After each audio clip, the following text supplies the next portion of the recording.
ஓம் குருவே போற்றி. Hi friends, இந்த நாள் உங்கள் அனைவருக்கும் அமைதி நிறைந்த நாளாக அமைந்திட இறைவனை வேண்டி வீடியோவுக்குள் அழைக்கிறேன். நாம் ரமண மகரிஷி ஐயாவின் ஆன்ம விசார உபதேசங்களில் சென்ற வீடியோவிலும் மேலை நாட்டவரான பால் பிரிண்டன் மகரிஷியை சந்திக்க வந்தபோது ஏற்பட்ட அனுபவத்தை தான் பார்த்தோம். இந்த வீடியோவிலும் அவர் அனுபவம் தொடரத்தான் போகிறது. ஏன் அவருக்கு ஏற்பட்ட அனுபவம் நீண்டு கொண்டே போகிறது என்று நீங்கள் நினைக்கலாம். இங்குதான் நாம் ஒன்றை நினைவில் கொள்ள வேண்டும். இந்த அனுபவம் ஒரு மனிதருக்கும் மற்றும் ஒரு சக மனிதருக்கும் ஏற்படும் அனுபவம் அல்ல. மாறாக இது ஒரு மனிதருக்கும் மகானுக்கும் ஏற்படும் ஆத்மானுபவம். அது எத்தனை அற்புத சக்தி வாய்ந்ததாகவும் மகிமை நிறைந்ததாகவும் இருக்கும் என்று சொல்லவும் வேண்டுமா என்ன? அதுவும் நம்மவர்களுக்கு ஏற்பட்ட அனுபவத்தை காட்டிலும் மேலை நாட்டவர் மகரிஷியால் எவ்வளவு தூரம் ஈர்க்கப்பட்டுள்ளார் என்பதை தெரிந்து கொள்ளும் போது மகரிஷியின் நயன தீட்சை உச்சத்தை எட்டுகிறதல்லவா? பால் பிரிண்டனும் மற்றவர்களைப் போல் மகரிஷியின் கண்களை நேருக்கு நேர் தன்னால் சந்திக்க இயலவில்லை. உடனே கண்களை மூட வேண்டும் போல் தோன்றுகிறது என்கிறார். மேலும் அவர் கூறியிருந்தார், மகரிஷி தன் பார்வையை அவர் மீது செலுத்தும்போது எக்ஸ்ரே கதிர்வீச்சு போன்று இவருடைய கடந்த காலம், நிகழ்காலம், அந்தரங்க வாழ்க்கை எல்லாவற்றையும் தெளிவாக ஒரு புத்தகம் போல் படம் பிடித்து விட்டார். அதை தன்னால் தடுக்க முடியவில்லை, தடுக்கவும் விரும்பவில்லை. ஏனெனில் அதன் மூலம் தனக்கு பெரும் நன்மைதான் விளையும் என்று தீர்க்கமாக தான் நம்பியதால் என்று கூறியுள்ளது மிகவும் பாராட்டத்தக்க கூடிய விஷயமாகவே பட்டது. இதை படிக்கும்போது நமக்கும் மகரிஷியை நேருக்கு நேர் சந்திக்கும் பாக்கியம் கிட்டியிருந்தால் எவ்வளவு மகிழ்ச்சியாக இருந்திருக்கும் என்று ஒரு சிறிய ஏக்கப் பெருமூச்சு எழத்தான் செய்கிறது. அதே சமயம் அவருடன் இருந்தவர்கள் தங்கள் அனுபவத்தை நமக்கு தெரிவிக்கும் போது பகவான் இந்த பாக்கியத்தை நமக்கு கொடுத்ததற்காக நன்றி கூற வேண்டும் போல் தோன்றுகிறது. இந்த வீடியோவில் அவர்கள் இருவர் பார்வையும் சந்திக்கும் போது ஒரு சக்தி பிரவாகம் தன்னுள் பரவுவதை உணர்வதாக தெரிவித்திருந்தார் பால் பிரிண்டன் அல்லவா? அதையும் மற்றும் என்ன கூற வருகிறார் என்பதையும் தெரிந்து கொள்வோம். வாங்க வீடியோவுக்குள் போகலாம். தரிசித்தோர் காட்சியும் கருத்தும் சென்ற வீடியோவின் தொடர்ச்சி தொடர்கிறது. இவ்வாறு எங்கள் இருவரிடையிலும் ஒரு இந்திரியாதீதமான சக்தி வந்து போய்கொண்டிருந்தது. அவரது கண்களில் இம்மி அளவும் சலனமில்லை. என் கண்களோ அடிக்கொரு முறை இமைத்து கொண்டிருந்தன. இந்த சக்தி பிரபாகத்தில் ஒரு மாறுதல் ஏற்படுவதை உணர்ந்தேன். மகரிஷி என்னுடைய மனதை அவரது உள்ளத்துடன் இணைத்து கொண்டிருந்தார் எனவும் தான் சதா சர்வ காலமும் இடையறாது ஆழ்ந்திருக்கும் எல்லையற்ற அமைதியை அவர் என் இதயத்துள் செலுத்தி கொண்டிருந்தார் எனவும் தெளிவாக உணர்ந்தேன். இந்த அசாதாரணமான அமைதியில் எனக்கு ஒரு பரவச உணர்வும் விண்ணில் பறக்கும் பறவை போன்ற ஒரு சுமையற்ற விடுதலையுணர்வும் ஏற்பட்டன. காலம் நின்றுவிட்டது போல் தோன்றியது. என் இதயத்தை அழுத்தி வந்த கவலை பளு நீங்கியது. இனி ஒரு கணம் கூட கோபமும் மனக்கசப்பும் நிராசையும் சோகமும் என்னை தீண்டா என மனம் தெளிந்தேன். ஒன்று மிக தெளிவாக எனக்கு புலனாகியது. மனிதனை இருள் சூழுங்கால் எந்த உள்ளொளி அவனுக்கு வழிகாட்டுகிறதோ, எந்த ஒரு அக உணர்வு அவனுள் இயல்பாகவே என்றும் உள்ளதோ, எந்த ஒரு சக்தி நிராசை வந்துற்ற போது அவனை சோர்வுற விடாது ஊக்குவிக்கிறதோ, தொலைவில் தெரியும் தொடுவானத்திற்கப்பாலும் விண்ணிற்கும் ஆங்கே நோக்கத் தூண்டுகிறதோ, அந்த ஆதாரமான இயல்பான ஒளியே, உணர்வே, ஆற்றலே உண்மையான உணர்வு என்பதும் என்றும் இயல்பான தன்மையின் சாரம் நன்மையே என்பதுமே அது. இந்த அழகு மிகுந்த தியானமயமான மோனத்தில் காலம் ஸ்தம்பித்துவிட்ட பொழுது பழமையின் துயர்களும் பிழைகளும் தூசாக தோன்றுகின்றன. இந்த பரம சாந்தியில் எனது மனம் மகரிஷியின் ஆன்மாவில் லயித்து கொண்டே இருந்தது. அந்த கணம் ஞானக்கதிரவன் உச்சியை எட்டிவிட்டான். எனது பௌதீக கண்முன் நான் முற்றிலும் அறிந்திராத பேரொளி பெருங்காட்சியாக இந்த இரகசிய உலகை தோற்றுவிக்கும் இந்த விந்தை மனிதரது பார்வையதன் அற்புத சக்தி என்னே. இங்கேயுள்ள சீடர்கள் மகரிஷியை சுற்றிலும் பல்லாண்டுகளாக வாழ்ந்து கொண்டு வருகிறார்களே. இங்கு பேச்சு சௌகரியமெல்லாம் குறைவு. வெளி உலக நடவடிக்கைகள் இங்கு இல்லை. எதற்காக இவர்கள் இங்கு இருக்கிறார்கள் என நான் சில சமயங்களில் வியந்ததுண்டு. இவ்வளவு காலமாக இவர்கள் தம்முள் ஒரு அரிய ஆழ்ந்த மோனானுபவ பரிசை பெற்றுக்கொண்டிருக்கிறார்கள் எனும் உண்மை எனக்கு இப்பொழுது ஓரளவு புரிகிறது. யோசனை செய்தல்ல, சட்டென ஒரு மின்னல் போன்ற உள்ளொளியால் புரிகிறது. ஹாலில் இதுவரை பேச்சு மூச்சற்ற அமைதியில் இருந்தவர்களிடையே கடைசியாக சற்று சலனம் ஏற்பட்டது. யாரோ ஒரு அன்பர் சப்தமின்றி எழுந்து வெளியே சென்றார். பிறகு ஒருவர் பின் ஒருவராக அனைவருமே வெளியே போய்விட்டார்கள். சட்டென ஒன்றை நான் உணர்கிறேன். நான் ஹாலில் மகரிஷியுடன் தனியாக இருக்கிறேன். நான் வந்ததிலிருந்து இது போன்று நிகழ்ந்ததில்லை. மகரிஷியின் கண்களில் ஒரு மாற்றம் உண்டாகிறது. அவை சுருங்கி இரு ஊசி முனைகளைப் போன்று கூர்ந்து காணப்படுகின்றன. இப்பொழுது ஏறக்குறைய மூடிவிட்ட கண்ணிமைகளுக்கிடையிலிருந்து புறப்படும் ஒளி பிரமாதமாக பெருகுகிறது. திடீரென என் தேகம் மறைவது போன்று உணர்ச்சி ஏற்பட்டது.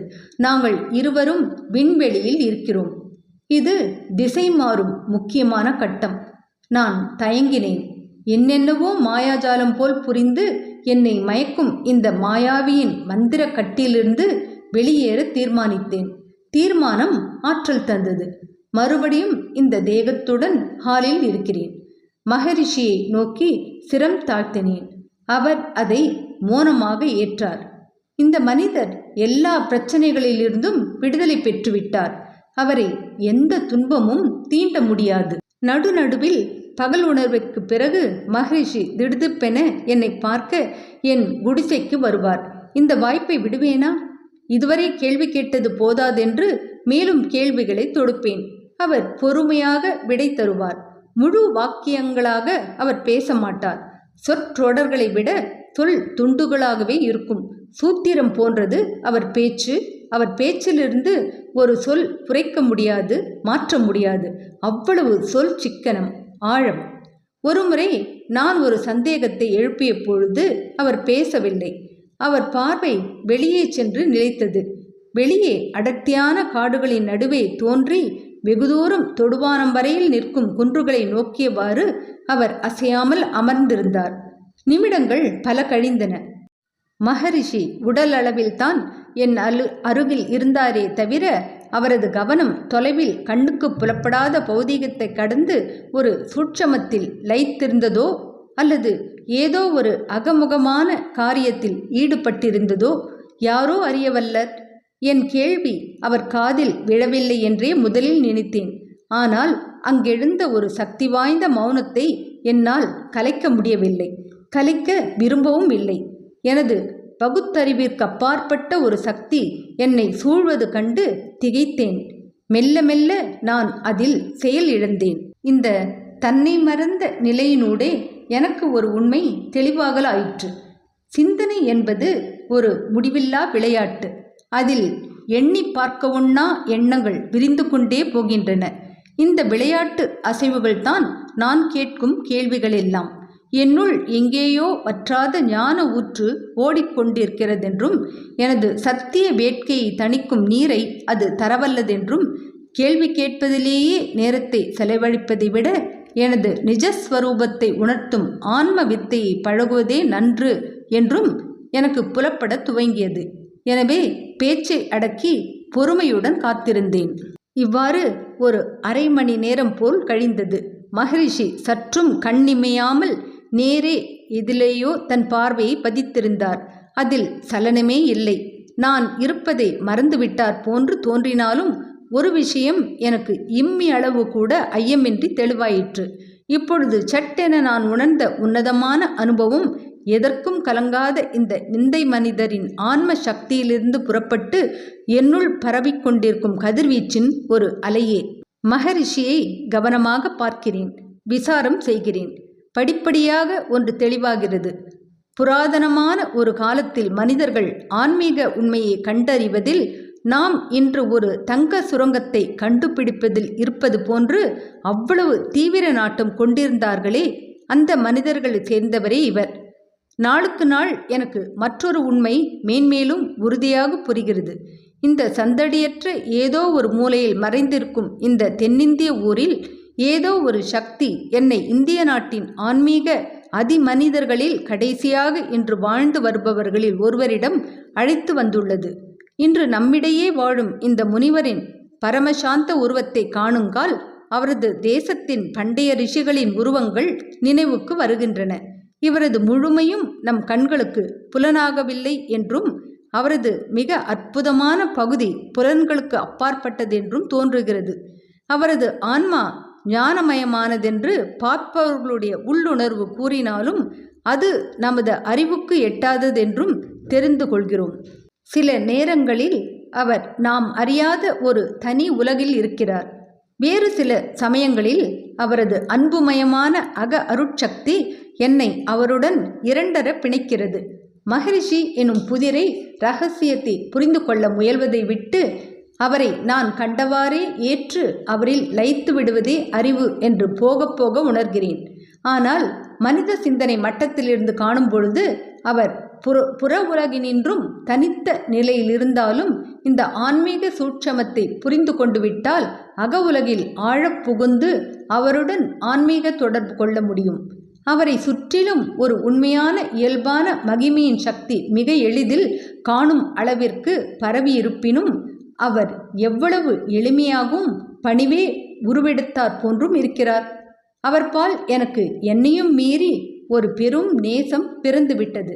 அவருடைய நாட்டு மக்களுக்கு அதிசயங்கள் மீது மோகம் என்பதற்காக அவர்களை பிரமிக்க வைப்பதற்காக ஏதேனும் செய்கிறாரா?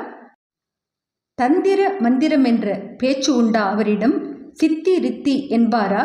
அவர் படோடாபமும் ஜம்பமும் லவலேசமேனும் அற்றவராக இருப்பதால்தான் அவரது வாழ்நாளிலேயே அவரை தெய்வமாக்கி வழிபடுவதை பிடிவாதமாக தடுத்து விடுகிறார். நம் எல்லோருக்கும் எட்டாத உலகங்களிலிருந்து வெளிவரும் ஒரு தெய்வீக ஒளி வாழையடி வாழையாக வரலாறு முழுவதிலும் மனித குலத்திற்கு இடையறாது கிடைப்பதற்கு மகரிஷி போன்ற அதிமனிதர்களின் தோற்றமே காரணம் என எனக்கு படுகிறது. இன்னொன்றும் எனக்கு தெளிவாகிறது. இது போன்ற ஒரு ஞானி நம் அகக்கண்ணை திறப்பதற்காக தோன்றுகிறாரே தவிர நம்முடன் வாத பிரதிவாதம் புரிவதற்காக அன்று. இதை தெரிந்து கொள்வது நமக்கு நன்று. எது எப்படியானாலும் அவருடைய போதனைகள் என்னை மிகவும் ஆட்கொள்கின்றன. அவர் வாழும் முறையும் வெறும் தத்துவார்த்தமாக இல்லாமல் நடைமுறைக்கு மிகவும் உகந்த வழியும் நன்றாக புரிந்து கொள்பவர்களுக்கு மிகவும் விஞ்ஞானபூர்வமாக இருக்கின்றன. சித்தி ரித்திகளோ மாய மந்திரங்களோ அவரிடம் நெருங்க முடியாது. சொல்வதை அப்படியே நம்ப வேண்டும் என்று அவர் மருந்துக்கு கூட கூறியது கிடையாது.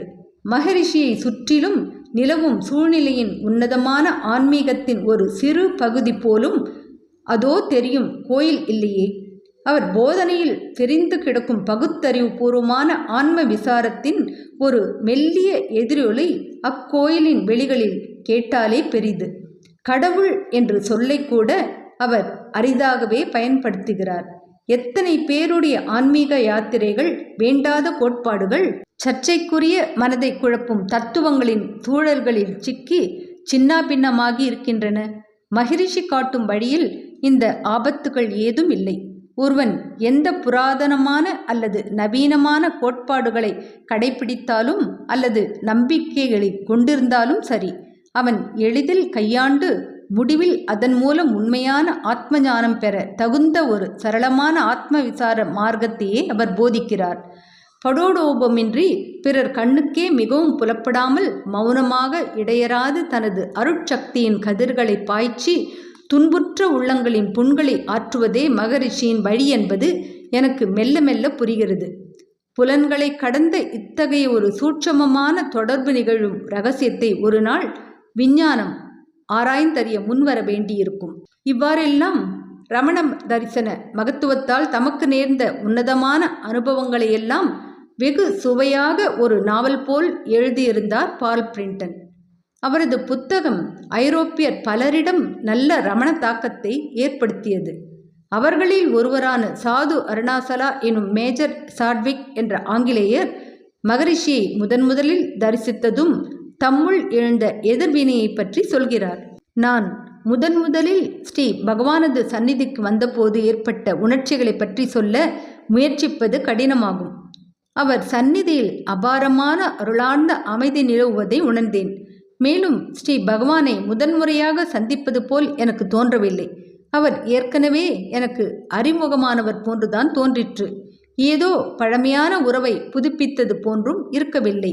இவ்வுறவு இடைவிடாது எப்போதும் இருந்து வந்ததை இப்போது நான் உணர்ந்தேன். மனதை அசையாமல் நிறுத்தி நான் தீர்மானித்தபடி எனது மையமாகிய கடவுளை நோக்கி ஒருமுகப்படுத்த நான் கடைபிடித்த தியான முறையானது பகவான் அருளிய இடைவிடாத ஆத்ம விசாரம் மூலம் தன்மையின் உண்மையை நாடுவது அல்லது சாட்சியாக தன்னை தேடுவது என்னும் தியான முறையிலிருந்து கொஞ்சமும் மாறுபடவில்லை என்பதில் சந்தேகம் ஏதும் இல்லை. உண்மை இவ்வளவு எளிதாக என்னை வந்தடைந்தது எனது பாக்கியமே. கல்லூரி பேராசிரியர் கே. சுப்பிரமணியம் பகவானை தரிசித்தது தமது வாழ்க்கையில் நேர்ந்த உன்னத உணர்வுபூர்வமான அருளானுபவமாகவும் கிடைத்தற்கரிய வாழ்க்கை பெரும் பேராகவும் எண்ணி பெருமைப்படுகிறார். எண்ணங்கள் என் மனவெளியில் எழுமுன் மனமே அடங்கி ஒடுங்கிவிட்டது. அவ்வெளி முழுதும் பகவானின் மௌன உணர்வே நிலவியது. அமைதியே அந்த மௌனத்தின் உள்ளுரை பொருளாய் நிறைந்து நின்றது. மௌனம் என்று அதுகாரும் நான் கருதி வந்திருந்தது முற்றிலும் வேறானது.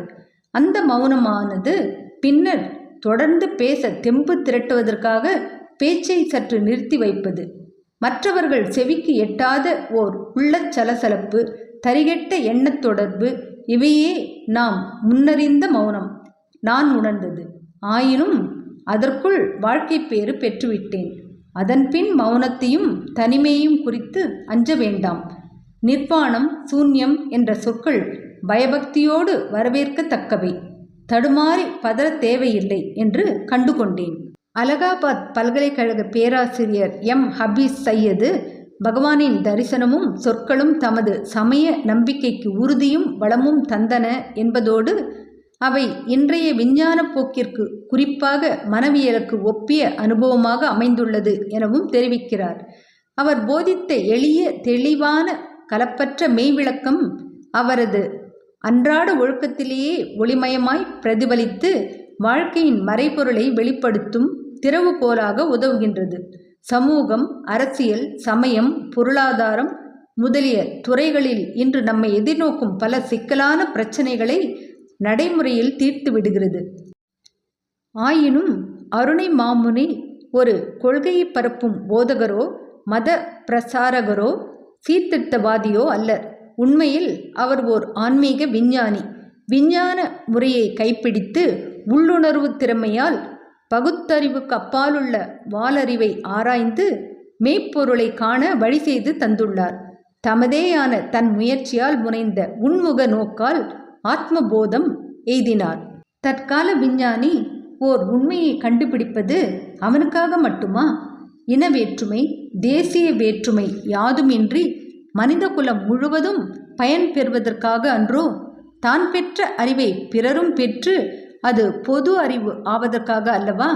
அந்த விஞ்ஞானியைப் போலவே ஸ்ரீ ரமண மகரிஷியும் தாம் முயன்று முனைந்து தேடி கண்டுபிடித்ததை சீடர்களுக்கும் ஆர்வத்தோடு உண்மையை நாடுவோர்க்கும் வாரி வழங்கி ஆன்மீக ஞானம் தலைமுறை தலைமுறையாக சுடர்விட்டெரிய செய்கிறார். வே டெரன்ஸ் கிரே என்னும் சமய அறிஞர் அத்வைதம், பௌத்தம் ஆகிய இரண்டை பற்றியும் துல்லியமாகவும் விரிவாகவும் எழுதியுள்ளார். அவர் இவ்விரு மரபுகளும் இக்காலத்தில் சந்திக்கும் கூடலாக பகவான் விளங்குகின்றார் என்று உறுதியளிக்கின்றார். இக்காலத்திலே நம்மிடை அரை நூற்றாண்டு வாழ்ந்து எல்லோரும் எப்போதும் அணுக தனி மனிதராய் தோன்றி எனினும் முக்தி நிலையில் பரத்துவத்துடன் ஒன்றிய ஒருவர் இவரைத் தவிர வேறு யாராகிலும் உளரோ?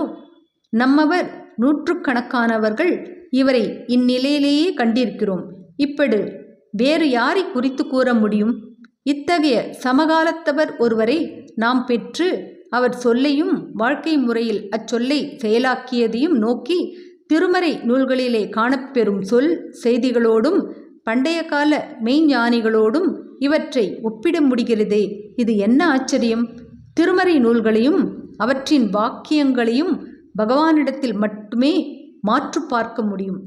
அவை வெறும் கனவோ கற்பனையோ அல்ல என்பதை நாம் கண்ணார காண முடியும்.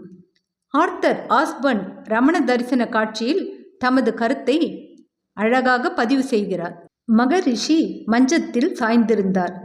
நான் அவர் முன் முதல் வரிசையில் அமர்ந்திருந்தேன். நிமிர்ந்து உட்கார்ந்த அவர் என்னை நோக்கினார். அவரது கூர்ந்த கண்கள் என்னை ஊடுருவி உற்று நோக்கின. அந்த பார்வையின் ஆற்றலை சொல்ல இயலாது. அதன் பின் அமைதி, ஆழ்ந்த அமைதி, விவரிக்க ஒண்ணா கவலையின்மை, பேரின்பம். இதுதான் பார்வை மூலம் தீட்சை. இது என்னை உயிர்ப்பித்து என் மன ஓட்டத்தை மாற்றி அமைத்தது என்பதை நான் அப்போது அறியவில்லை. வேறு பக்தர்களும் அம்மாதிரி அனுபவம் ஏற்பட்டதுண்டு என்றும், அந்த கணம் முதலே அவர்களும் பகவான் முன்னிலையில் தீவிர சாதனை துவங்கினார்கள் என்றும் பின்னரே நான் தெரிந்து கொண்டேன். F.H. ஹெம்ப்ரீஸ் என்ற ஆங்கிலேயரே ரமணரின் முதல் மேலை நாட்டு பக்தர். அவர் வேலூரில் காவல்துறையில் பணியாற்றினார். தமது தெலுங்கு ஆசிரியர் மூலம் கணபதி சாஸ்திரியின் அறிமுகம் கிடைத்து அவரால் ரமணரை தரிசித்தார். ரமணரால் வெகுவாக கவரப்பட்ட ஹெம்ப்ரீஸ் ரமண தரிசன அனுபவத்தை அருமையாக விளக்குகிறார். குகையை அடைந்ததும் அவரது காலடியில் அமர்ந்தோம். ஏதும் பேசவில்லை. நாங்கள் அப்படியே வெகுநேரம் உட்கார்ந்திருக்கையில் நான் வசமிழந்து மேலே எழும்புவது போல் உணர்ந்தேன். அரை மணி நேரம் மகரிஷியின் கண்களையே உற்று நோக்கியபடி இருந்தேன். அக்கண்கள் ஆழ்ந்த தியான நிலையிலிருந்து பெயரவே இல்லை. மேன்மை, மென்மை, தன்னடக்கம், மன உறுதியின் அமைதி ஆகிய யாவும் ஒருங்கே உருவான அவரது தோற்றம் வர்ணனைக்கு அப்பாற்பட்டது.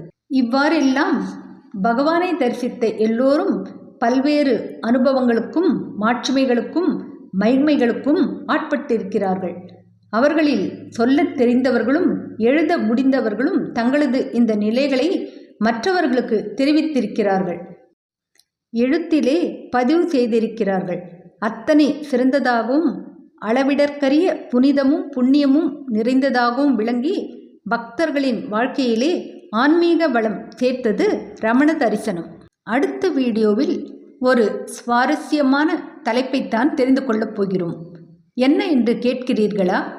நம்மை நாம் அறிந்து கொள்வது எப்படி என்ற சூட்சமத்தை பகவான் பல கேள்விகளின் மூலம் நமக்கு விடையளித்து நம்மை தெளிவுபடுத்துவதைத்தான். தவறாமல் இந்த வீடியோவை பாருங்கள். உங்களை அறிந்து கொள்ள இது பெரும் உதவியாக இருக்கும். என்ன ஃப்ரெண்ட்ஸ், இந்த வீடியோ பிடிச்சிருந்தால் லைக் பண்ணுங்கள், ஷேர் பண்ணுங்கள், சேனலை சப்ஸ்கிரைப் பண்ணுங்கள். இதுவரை எனக்கு சப்ஸ்கிரைப் பண்ணி உள்ள அனைவருக்கும் என்னுடைய மனமார்ந்த நன்றிகள். மீண்டும் அடுத்த வீடியோவில் சந்திக்கும் வரை உங்கள் அனைவருக்கும் நன்றி கூறி விடைபெறுகிறேன். வணக்கம்.